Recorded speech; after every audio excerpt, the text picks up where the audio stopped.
I often use the example of a boxer in explaining to people that you don't wait for disaster to happen before you start to prepare or before you start to think of a solution. So, for example, a heavyweight boxer doesn't wait until the night before to prepare for the fight. He prepares in advance. So I'm doing this video now. It's beyond my bedtime, but I just had to do it because I just finished speaking to someone who I met this evening. I was waiting for a bus. I was leaving the hospital and he pulled up beside me. And, as men do, he was looking for a date. And that's me sort of putting it mildly. So we exchanged numbers because we got into a conversation about something, and I like to talk to people who I find interesting. So I thought, okay, I like the tone of this conversation, so yeah, sure, you can have my number. So he called me, and the first thing he asked me was, do you have children? People always ask me, do I have children? And the answer to that is no. The reason being that I take thought for my life. So no, I don't have children. I don't choose an action and then think about the consequences when they arrive. So I think about the consequences before I choose the action. So anyway, the conversation was to do with the current climate, with the coronavirus and the lockdown and how it's affecting people and business, etc. So he suggested to me that we need to be kind. Now is the time to be kind. And I said, no, nobody has to be kind because people have free will and you can't tell people what they need to do.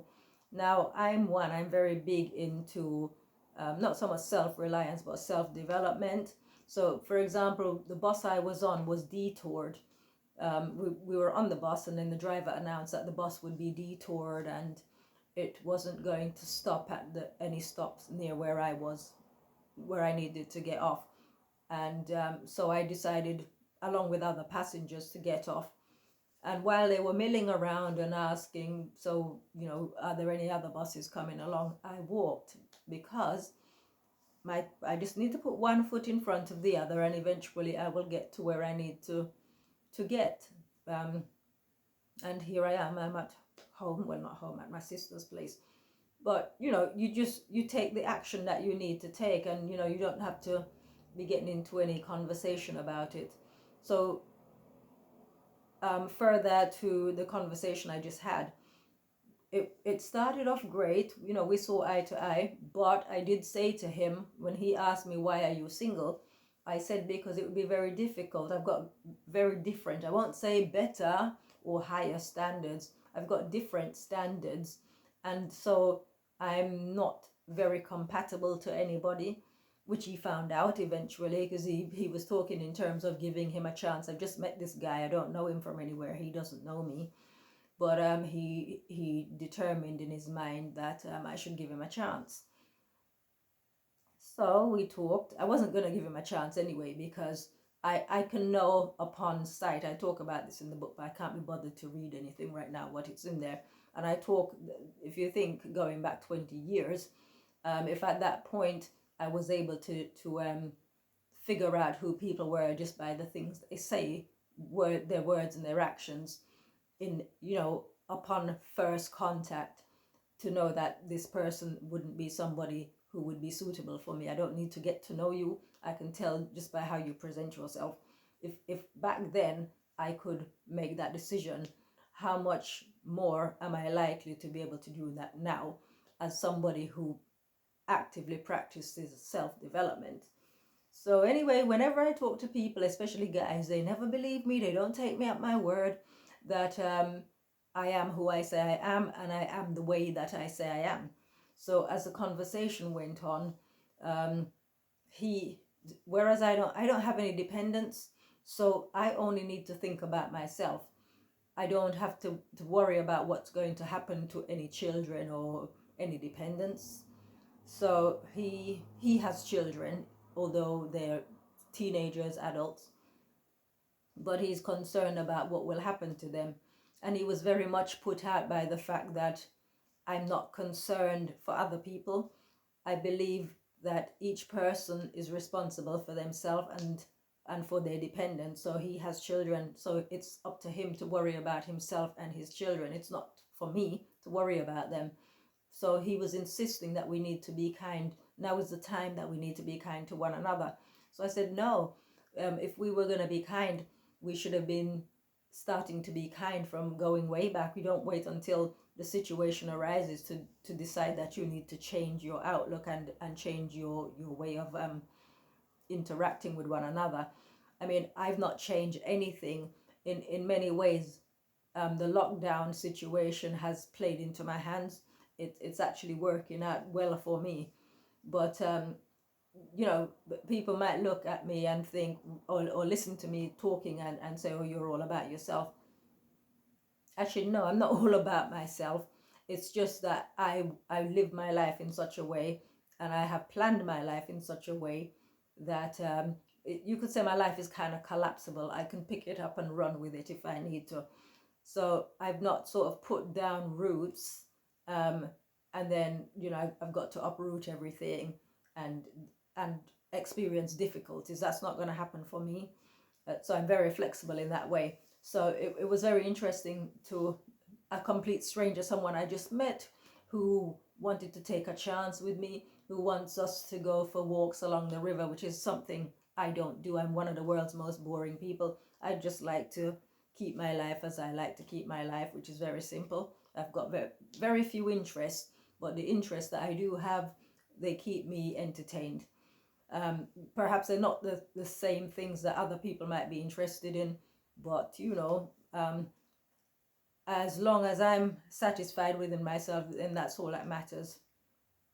But in saying that, so we went in less than an hour from him wanting me to give him a chance. He wants to get to know me. He wants to go for a walk, to him pretty much telling me that I'm selfish, because I mean, in the end, the way the conversation ended, I said to him, right, I'm hanging up now, because when I get to a point in a conversation with someone and the negativity is beginning to come out, that's it, it's finished. There's nothing more to discuss. So I left it on the note where he was insisting that nobody needs to must, or nobody has to do anything, that we have free agency, we have free will. Nobody needs to do anything. And even at the point when I used to teach Sunday school, going back 25 years ago even, I used to say to people that as regards love, where it says we should love one another, it talks about this in the Bible, we should love one another. What if nobody loves you? What are you going to do? You know, so and it's not even a question of loving yourself. It's just you can't force people to feel things that they don't feel. You can't. I mean, for me, I know who I am, and I know the more you try to push me or to try and force my will, the more resistance you're going to meet. So I just found it quite fascinating that just because he's got 2 children and he's concerned about them, he thinks the world needs to be concerned about him and his 2 children as well. Afraid to say that's not how it works for me. If you choose to have children, they are your responsibility. That it is, you know, be grateful if people have compassion for you, or have an interest in your situation and want to help you, but don't feel that anybody needs to help you. Nobody needs to be kind. Nobody needs to be loving. Nobody needs to do anything at all that they don't want to do. And I just think the sooner we get to that point in time where we realize that the only, I mean, we're responsible for ourselves. And in the same way, I can only speak for me, that nobody needs to be nice to me. Nobody needs to be kind to me. Everybody can be whatever they want to be, as regards how they feel about me. But likewise, you can't tell me how I need to feel about you. However I feel about you, it will be because that is what I feel for you. It's not because you've told me that I need to feel that way.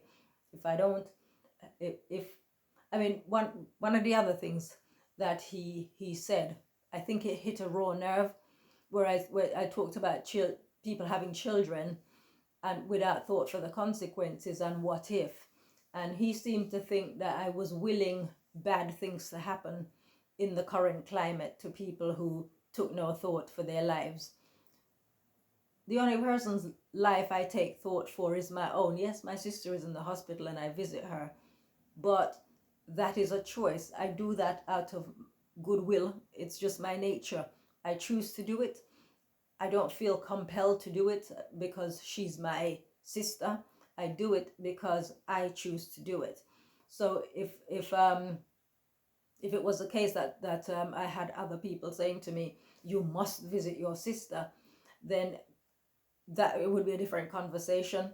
So I am, very much in support of free will. And so I don't, for example, the Black Lives Matter thing, I don't think that I don't need to go to anybody and have them validate me. I don't need anybody to say, yes, your life matters. If my life matters to me, that's the only thing that matters. It's not about how other people feel about me. So yes, as a single person, I'm very happy.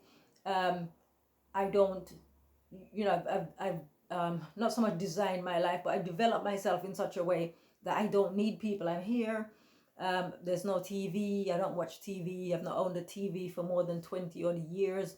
I don't need externals. I don't need people from external voices. I don't need anybody to love me, kind of thing. That might seem weird, or people believe, oh, we all need love. Guess what? I don't. Um, I mean, I said to him that I've got different standards. Like I said, I have different standards. I'm not going to say they're higher or they're better or anything like that. That is for people to decide. But at the end of the day, my standards are my standards. Your standards are your standards. I'm not going to force my standards on you. What I will do is if your standards don't meet mine, I'll just separate from you. And likewise, you have the same opportunity to do that to me. Nobody needs to love me. I don't need to love you. But if you do, if I do, then great.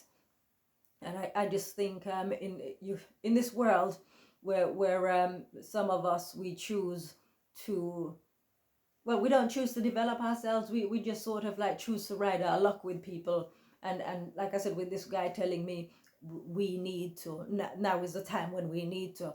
No, you don't wait until you're in the situation. You work at it ahead of, just in case.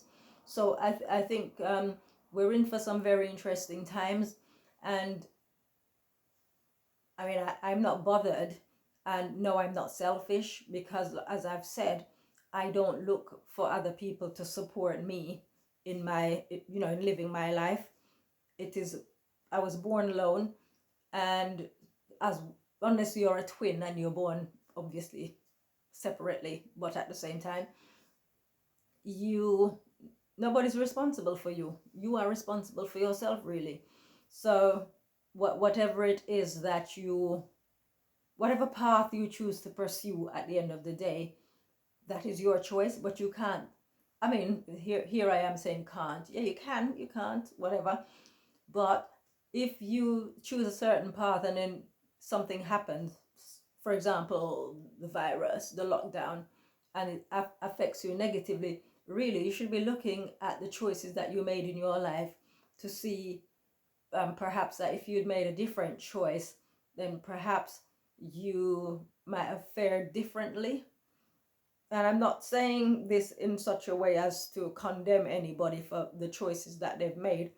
I'm just saying, like in my life, as an example, when I was making the choices that I was making, because I was always slightly different, I've lived my own way, family members did not appreciate it, right? So I'm not going to go into the details of it, but in the current times now that my sister is unwell, I am the only one in a position, or the only one willing to absorb the responsibility for visiting her at the hospital every day, and for making sure that when she's discharged, I'll be here to support her in whatever way she needs help, because I've simply folded up my life, packed it up, and transferred to her place, because that's how I structured my life. So I'm not going to be there over there somewhere saying, oh, I wish I could help you, but I'm sorry that I can't, because I don't, as much, it's just funny actually, because as much as when people can't have their own way with me, as was the case with this guy, they declare me, even though it's just met me this evening, declare me as selfish. And yet, would a selfish person pack up their life and be visiting the hospital every day and, you know, be willing to do whatever it takes to help my sister's recovery? I don't think so. So, you know, fortunately, I don't pay attention to opinions of other people. I don't feel better when people praise me, and I don't feel worse when they criticize me. It's all the same. So I just thought I'd share that. And as I always say, you can pick sense out of the nonsense. And that's all I got to say for tonight. See you.